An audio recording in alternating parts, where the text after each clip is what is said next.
Get me a lawyer. Call Joe Shapiro in Washington. Ask him who's plugged in here. That's a non-starter, Mr. Moore. Non-Chinese lawyers aren't allowed to practice here. Richard Gere plays an American executive framed for murder in China in Red Corner, one of the new movies we'll review this week on Siskel and Ebert. Plus, we'll talk to Tommy Lee Jones and Mel Gibson about the current state of Hollywood films. They're not happy about it. I'm Gene Siskel of the Chicago Tribune. And I'm Roger Ebert of the Chicago Sun-Times. Richard Gere's character is in China to sell American TV shows when he wakes up one morning in his hotel room and finds himself covered with blood. The woman he spent the night with, the daughter of a powerful general, is murdered. He knows he's innocent, but the evidence is overwhelming, and soon he's trapped in a nightmare. He faces certain death by execution, he's told, unless he confesses. The sign says, leniency for those who confess, severity for those who resist. I'm not resisting. I did. The desperate businessman is assigned an attorney by the state. Convincingly played by Bai Ling, she briefs him on the unpleasant realities of his situation. If you plead not guilty, you will be sentenced to death. And unlike in your country, Mr. Moore, sentences are carried out within a week. You will be shot, and the cost of the bullet will be billed to your family. I'm innocent. But then evidence is uncovered suggesting even to his attorney that he might be the victim of a frame-up. The accused had neither chloroform nor ether in his possession at the time he entered the country, and no authorization was issued for him to purchase either chemical. Therefore, these chemicals must have been brought to the crime scene by someone else. The courtroom scenes include details about the Chinese legal system, but it's difficult to believe any judge would allow Gere's character such freedom from the defendant's box. Why will you not let this witness answer my questions? He just sits there, laughing at me. Laughing and lying. And where's my attorney now? She's causing a little too much trouble? Is that why you dragged her out of here? You are in contempt. If that's the case, why don't you just let her go and stay with me? Because you've already measured my coffin. I said you are in contempt! Richard Gere is a prominent critic of mainland China, and I guess one of his purposes here was to criticize the Chinese system. Ironically, much better criticisms have been made by the Chinese themselves in movies like The Blue Kite, To Live, and The Story of Xu Zhu. The political stuff in Red Corner is unfocused, and the thriller plot plays like a Perry Mason case, complete with dramatic courtroom confessions. Some good stuff about China, but thumbs down for me. And actually, I like the Perry Mason shows better. Seriously. Okay. Because this one, you know the way it's going to play out, obviously. And you're right. The contradiction is, if it's a summary justice system, he's cut off right away. The intrigue wouldn't play out. Another way to judge it, if this same story were told in another country, in America, let's say, you'd be laughed out as cornball. And I think that when you look about scripts placed in another country, you should always, as a screenwriter, you should always ask yourself that. Have I told a story that's convincing? Am I just relying on the fact that it's China? What would happen in an American courtroom drama if the prisoner escapes from jail, runs all over town, leads the army and the police on a chase, then comes back, and the next day he's back in the courtroom, same case, he hasn't been charged with anything else, and is directing his own defense and challenging the judge and telling her what she can do and not do. Actually, after having seen this movie, I'd frankly rather be tried for murder in China. Hey, okay, all you prosecutors out there, Roger just surrendered. To me! Okay, next movie. And our next film is Critical Care, a pretty funny medical comedy in the tradition of such films as The Hospital, Young Doctors in Love, and I suppose One Flew Over the Cuckoo's Nest, in which a medical facility is where you get sicker, not healthier. James Spader stars as a young doctor who knows that his license to practice medicine makes him more attractive to women. Don't tell me not you and Nurse Young lost. Just making up for lost time. You mean that hour or two you wasted on patients today? The funniest character in the film is the senile chairman of the hospital's critical care facility, played in heavy makeup by the wonderful Albert Brooks. This time they're calling me a chronic severe alcoholic. Can you believe that? Some bureaucrat writes me this letter here, and they say, do you now have Or have you ever had a problem with alcohol dependency? What a question! First of all, if I was an alcoholic, I would deny it, wouldn't I? Isn't that one of the symptoms of alcoholism? Denial. Absolutely right. And if I was a chronic, severe alcoholic, I'd have, Korsakoff syndrome, absolutely. Here's more with Brooks making the economic argument for paying extra attention to certain clients, certain patients. He's got catastrophic health insurance, long-term health care, the works. What does this insurance make? What? It's cash money. Not one of those try and collect from the estate deals. The guts of this story involves the hospital running too many tests on that patient who is comatose. The patient's daughter, played by Kira Sedgwick, has the goods on the hospital, and she threatens Spader, saying she'll expose everything. I want you to kill my father. And if you don't, I'm going to give this tape to my lawyer, and it will be introduced as evidence at the hearing, along with what you said, which should be enough to get you kicked out of your residency program. I suppose that critical care doesn't say anything that jokes at cocktail parties about doctors and hospitals and medical insurance haven't said before. But all of the scenes involving the old doctor played by Albert Brooks are original enough, funny enough, for me to marginally recommend the movie. On balance, I did like Critical Care. I liked it too, and it's another movie in the long career of Sidney Lumet, who makes movies very frequently that are smart, and this movie is smart. And there's an interesting battle over this comatose man involving his two daughters, one who wants him to die and the other who wants him to live, and both of whom have motives of their own. That plays out too and is very funny and leads to a courtroom scene that is totally different from anything we expected. But you're right about Albert Brooks. You know, when they say, well, why don't we stop feeding him? And he says, well, why don't I stop feeding you? You're going to die too. Later in the show, Mel Gibson and Tommy Lee Jones on what frustrates them about the movie. I mean, you could make an entire action movie by, you know, with just a few lines of dialogue. Drop it now. Get those people out of there, Mike. Okay, Jim, we're going in. Coming up next, Dennis Quaid tracks a serial killer who may or may not be Danny Glover. Switchback is next. He is credited with at least 18 known deaths. No way of knowing how many came before he began telling me about them. He tells you about them. What's he do, call you? He writes.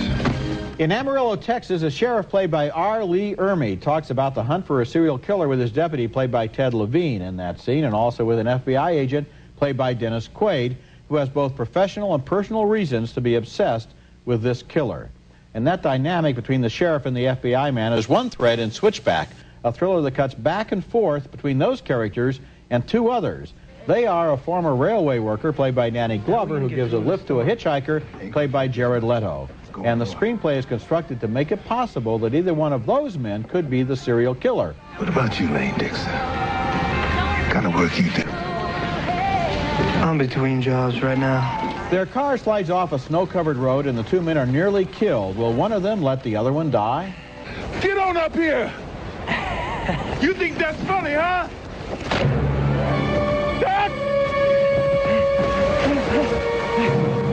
The chase switches to a train that's plowing through snow-filled passes in Colorado, and the FBI agent, convinced the killer is on the train, risks everything to board it.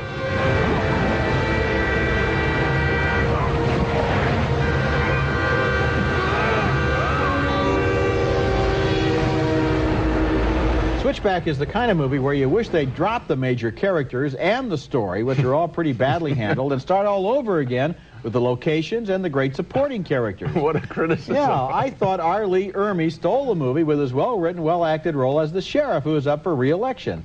I liked all the lore about life on a working railroad, but I thought Dennis Quaid's monotone took all the interest out of the FBI agent, and Danny Glover's cheerful act got a little old in the other story. And the movie makes a crucial error, I think, by revealing the identity of the killer too soon, after which all of his scenes are anticlimaxes. So get rid of the two stars and the story, and there's a lot here to work with. They blow everything in this picture, including, and I'm going to beat the same drum that I did with Kiss the Girls, but which is a much better film than this, the serial killer.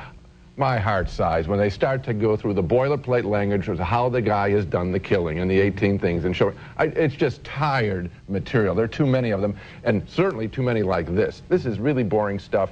And I think your criticism on the actors, I had the exact same thoughts. Dennis Quaid does not give any interest in in his own character. Yeah. As presenting him. It is really, it is not. And he's a good actor, but he's a dead zone in this movie. He's dead, and Danny Glover is, what's he doing in this? Where is his detector on this? Why would he enter? Weren't you stunned that here's a guy has all the money in the world from Lethal Weapons pictures. What does he need this for? Well, he probably thought it was going to be better than it was, just like we did when we walked in. Coming up, no, he had one advantage. He had read the script. Coming up next, Roger and I interview two major Hollywood stars, Mel Gibson and Tommy Lee Jones, about problems they have with today's Hollywood movies.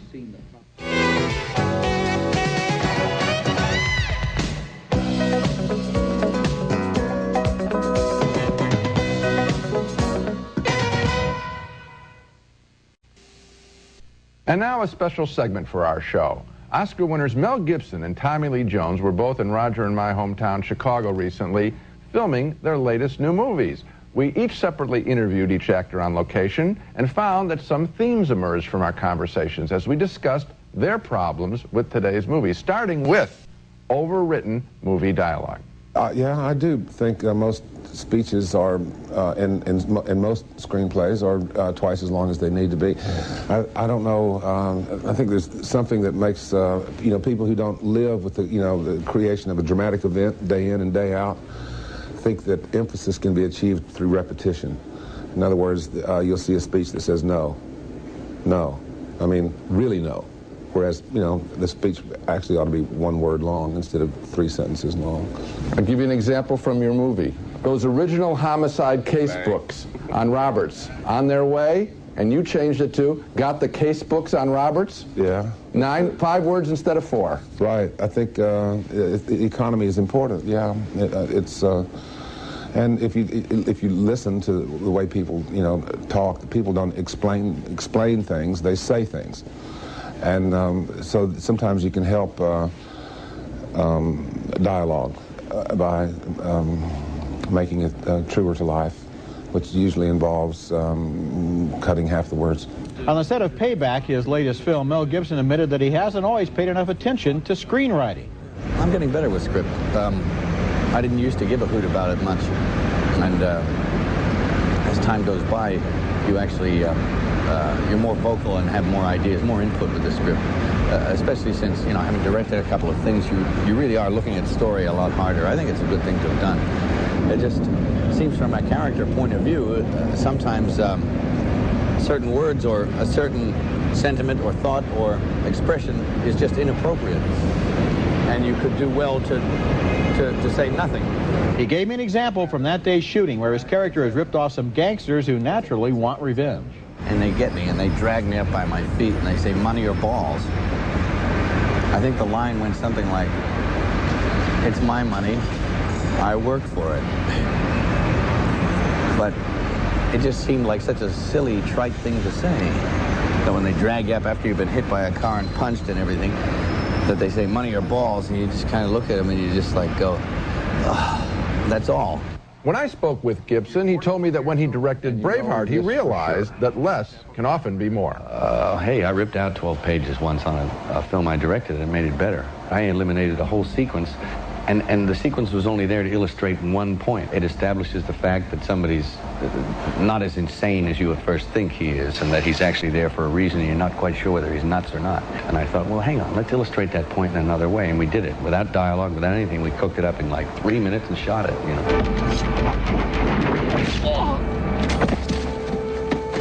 But even when an actor has obviously improved his dialogue, he has to be tactful about it. I didn't kill my wife. I don't care. Harrison Ford says to you, I'm innocent. I'm really innocent. Mm-hmm. And your response was, I don't care. Mm-hmm. And I've heard that you wrote that line yourself. Well, it's not my intellectual property, even if I made it up. Obviously, these are two very savvy guys, so we broadened the field a little and learned how huge success in the movies can actually be a drawback, even for the biggest of stars. Hey, it'd be nice if everybody just forgot about the dough for a little while. But that'll never happen, so that's a ridiculous request. But even if I want to make a low-budget picture, I'm not allowed to. You? No, I can't. It's impossible. If you find that you're attached, everybody sort of gets, piles on the extras, The late and great Bob Mitchum used to say that under the studio system, when you did well, you didn't get to do better, you only got to do more. Mm-hmm. And it's not necessarily true today, but it still, in all, it isn't easy to do more and yet better. The problems of the rich and famous. Tommy Lee Jones was filming U.S. Marshals, which continues the adventures of his Oscar-winning character from The Fugitive, and Mel Gibson was in Chicago shooting Payback about a fight between two thieves who were once partners. And I really do like what both men had to say about dialogue. It's a constant complaint on this show that the characters you see on the big screen typically aren't as smart as some of the dumbest people we meet in real life, and phony dialogue is where that problem really begins. Oh, I agree with you, and I agree with them too. You know, if a moviegoer is in the audience looking at a movie and saying, why doesn't he do the obvious thing? Or say the obvious thing. Yes, then the person on the screen should be at least as smart as that moviegoer. And I think in a lot of recent movies, they're so concerned with getting from one special effect to the next that the people on the screen are just hapless and helpless. Movies are technically better than ever, American movies, and the writing is worse than ever. Absolutely right. When we come back, a white man goes looking for the possibility that he has black relatives in Family Name.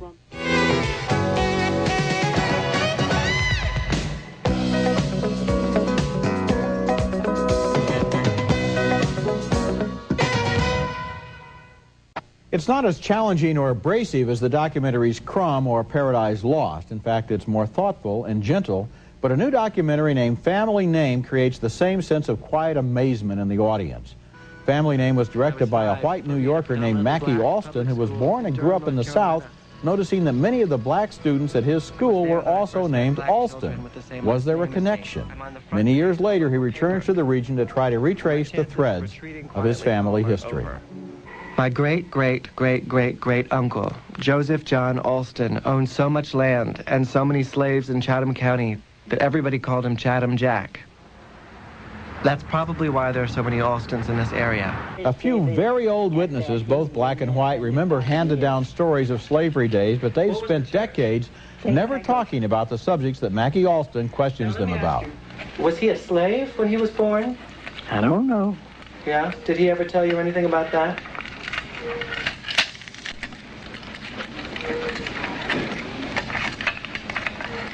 No, he didn't tell me anything about that. Alston is accustomed to subjects that families never discuss because of his own homosexuality. Trying to get her to talk about the slave owners in our family is a greater challenge than I thought. I think this is for the bird. The film opens with family reunions of white Alstons and black Alstons held a week and a few miles apart but totally separate. It ends with a reunion of all the Alstons in a scene of reconciliation that is powerfully emotional. Fred has asked that the concert begin with the ringing of the old slave bell.